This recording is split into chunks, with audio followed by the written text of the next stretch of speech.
पेश है हिंदी जबान में अपडेट।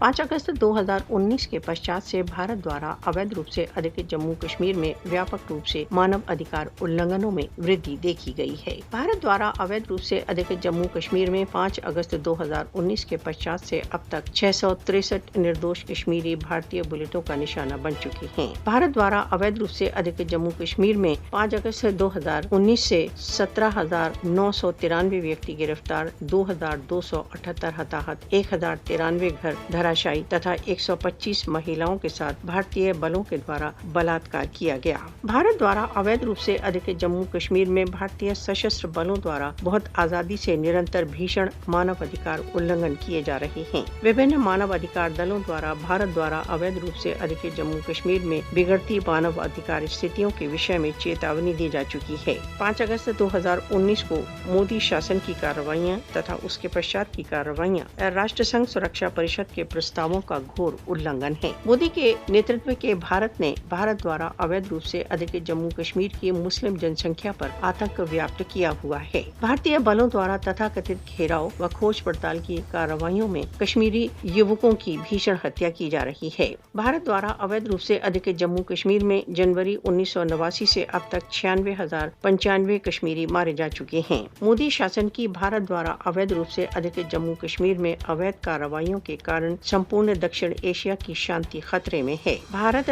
संसार का सबसे विशाल प्रजातंत्र होने का दावा करता है, परंतु भारत द्वारा अवैध रूप से अधिकृत जम्मू कश्मीर में वह बहुत निर्लज्जता से प्रत्येक मानवाधिकार सिद्धांत का उल्लंघन कर रहा है। अंतर्राष्ट्रीय समुदाय को भारत द्वारा अवैध रूप से अधिकृत जम्मू कश्मीर में बढ़ते भीषण मानव अधिकार उल्लंघनों का नोटिस लेने की आवश्यकता है।